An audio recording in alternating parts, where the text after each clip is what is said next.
Allá por 1968, los periódicos de la ciudad de Talca y Santiago descubrieron una meseta misteriosa en las alturas andinas, en lo profundo de la región de Maule, en el centro-sur de Chile.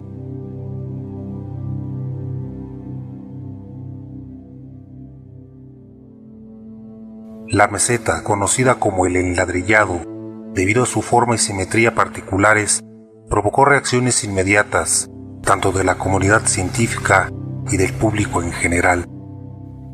¿Por qué? Uno se pregunta. El enladrillado comprende más de 200 bloques de piedra megalíticos, pero nadie sabe cómo o por qué existen. Según la historiografía ortodoxa, las culturas prehispánicas de los Andes del Sur no hicieron construcciones megalíticas. Entonces, ¿a qué cultura o civilización pertenecería el enladrillado? ¿Cuándo fue construido? ¿Qué herramientas se utilizaron en su construcción? ¿Cuál es su propósito? Los de la comunidad académica, como era de esperar, determinaron que los bloques de piedra que están en la meseta son el resultado del hielo glacial, formando las piedras de tal manera en ángulos de 90 grados de los bloques que lo caracterizan son sorprendentemente evidentes.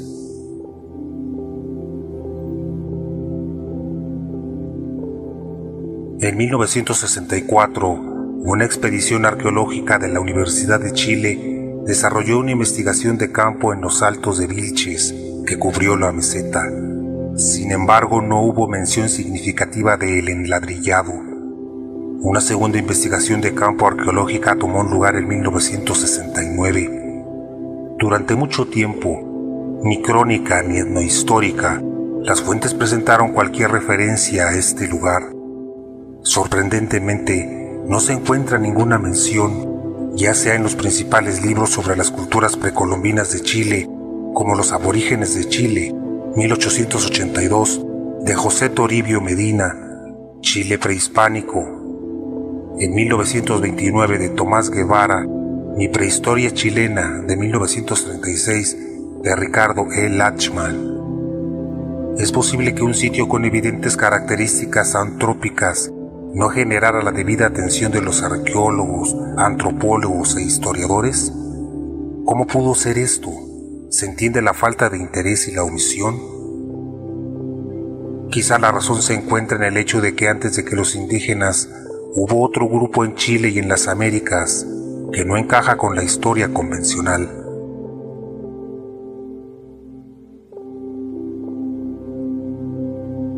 El enladrillado se encuentra a unos 2.184 metros sobre el nivel del mar en la Reserva Nacional Altos del Icay, en la región del Maule, en el sur de Chile. La meseta tiene una peculiar forma triangular de aproximadamente 330 metros por 170 metros por 249 metros, puesta por más de 230 piedras en bloques.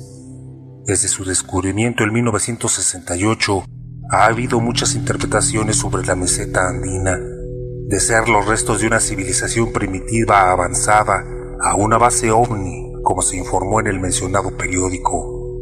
La principal razón de la última afirmación es el avistamiento abundante de ovnis en la zona, con el apoyo de numerosos testigos y numerosos registros cinematográficos y fotográficos. Como de hecho, el enladrillado es probablemente uno de los puntos cruciales de ovnis más interesantes en el país. No obstante, ¿cómo podría ser posible que estos bloques de piedra de forma casi perfecta son el resultado de las fuerzas de la naturaleza?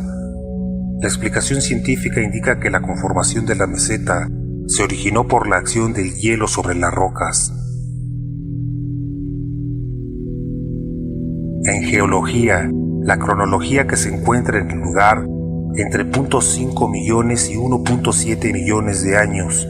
Sin embargo, los bloques de piedra cuadradas y rectangulares y su patrón de disposición refuta una causa natural de su conformación.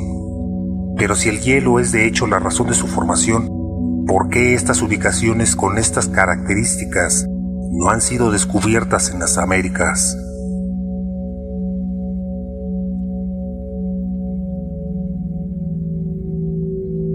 Además del menhir, una especie de altar de piedra, Se ha detectado que mide 1.55 metros de ancho y 1.40 de alto, así como 3 piedras con formaciones similares a las cabezas de los pájaros, aunque muy erosionada. Estas edificaciones están mirando al oeste, lo que sugeriría alguna posible conexión con la puesta de sol con el Océano Pacífico. Además, hay al menos 4 monolitos en la meseta que pueden representar un patrón aún por determinar. Además, en la zona cercana, un petroglifo fue identificado en uno de los caminos que van a través del bosque.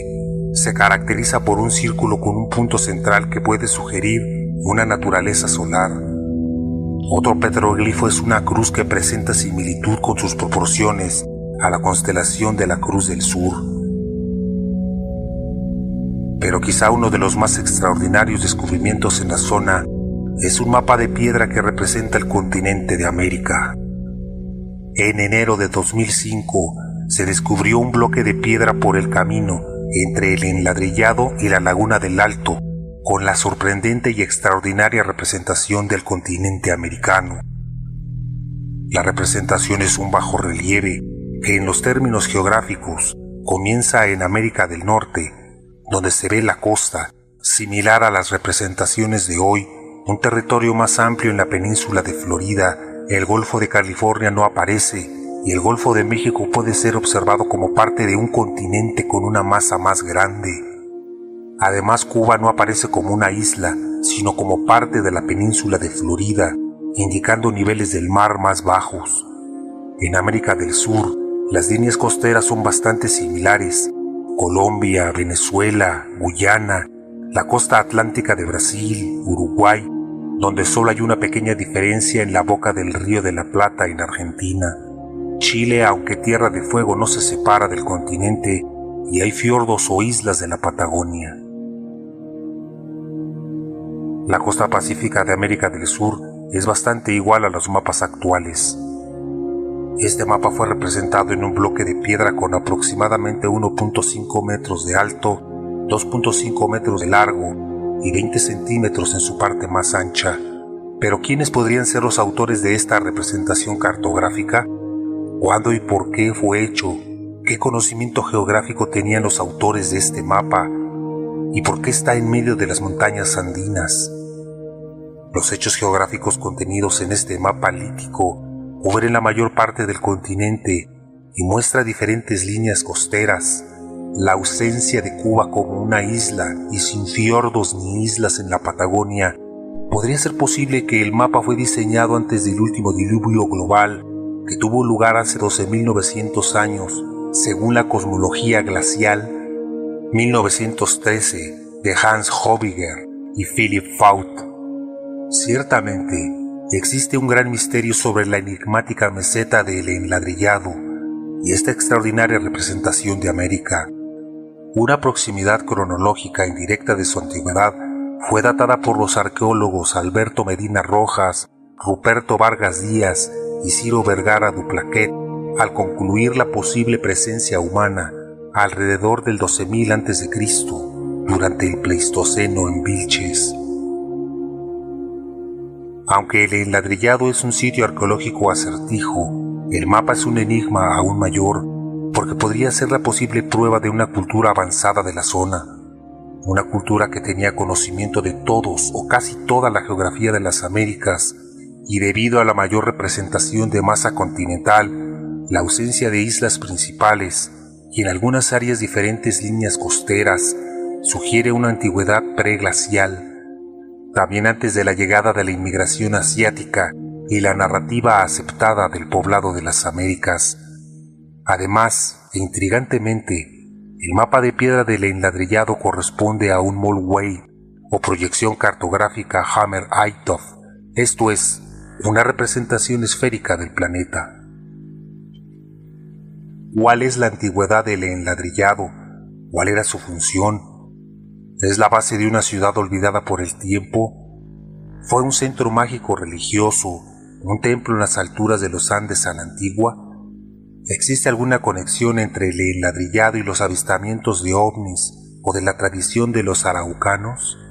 Si este sitio perteneciera a reconocidos grupos de Chile precolombinos en la región, como los cazadores-recolectores de Pehuenche y Chiquillanes. ¿Por qué y cómo lo habrían construido? ¿Cuál fue su función en aquel tiempo? Algo no va bien con la reconstrucción de la historia de la época precolombina en Chile y por tanto también en las Américas. Algo no encaja con la teoría evolutiva y cronológica. Siguiendo la evidencia arqueológica, como las piedras tácitas de Cook Mark, piedras y herramientas de piedra, por ejemplo las desconcertantes piedras horadadas o donut stones encontradas en Altos de Vilches, la antigüedad del enladrillado iría al menos hasta el Pleistoceno tardío, alrededor de 10.000 a.C. Las conclusiones a las que llegaron los arqueólogos en los Altos de Vilches puede definir importantes aspectos para comprender su cronología. Primero, la posibilidad de poblar antes el período posglacial, esto es, presencia humana del Pleistoceno encontrada en el cuarto estrato en Vilches, que da una de estas evidencias. En segundo lugar, la conclusión de los especialistas en relación a los habitantes de Altos de Vilches. No hay suficientes razones para considerar que el nivel cultural que se encuentra aquí pertenece a pueblos indígenas, pehuenches, rama de los mapuches. Entonces, si los habitantes de esta zona no fueran pehuenches, chiquillanes o mapuches, ¿quiénes eran? ¿Cuál fue su origen? ¿De dónde venían? La expansión del hielo en esta área delimitó un periodo ocupacional y la migración de este grupo y la llegada después de nuevos habitantes. El primer grupo es la cultura del cráneo dolicéfalo, o paleoamericanos, como probado por el estudio desarrollado por el arqueólogo de la Universidad de Chile, Nelson Gaete, del cementerio ceremonial de Tutuquén, en la misma región del Maule, con una antigüedad de 10.570 años. El dolicocéfalo, o grupo de cráneos dolicoides, precedió al braquicéfalos, que caracterizaron a los pueblos indígenas. La ocupación y población de Chile precede a 10.000 a 12.000 años, como la quebrada de Maní en Iquique, el sitio minero de la quebrada de San Ramón en Antofagasta, el sitio Tagua Tagua en la región O'Higgins y Monteverde en Puerto Montt en el sur de Chile. Y fue no solo habitada por recolectores y cazadores, sino también por una civilización altamente desarrollada que presenció la gran catástrofe planetaria que tuvo lugar hace 12.900 años. Así los bloques de piedra del enladrillado, el menjí u obelisco, los petroglifos y algunas de las herramientas de piedra serían la evidencia de esta cultura preindígena. Esta es la razón por la que el historiador José Toribio Medina vislumbró en 1880 que habría que hacer descubrimientos de sitios en diferentes lugares en Chile que van a mostrar evidencias irrefutables que confirmarán que hubo una raza más avanzada que la encontrada por los españoles en Chile antes de la llegada de los araunacos al país. Uno de los sitios más antiguos de América del Sur es la fascinante ciudad en ruinas de Tiahuanaco, Bolivia. Como lo explicaron los arqueólogos Arthur Poznański y Edmund Keys, Tiahuanaco fue un puerto marítimo que sucumbió durante la última gran catástrofe. Esta idea fue corroborada por la gran presencia de sedimentos marinos, así como los numerosos fósiles marinos encontrados en los alrededores de Tiahuanaco. Este megacataclismo ha sido conocido por los geólogos y arqueólogos modernos como el joven Dimas Impact o Clovis Comet, que tuvo lugar hace 12.900 años.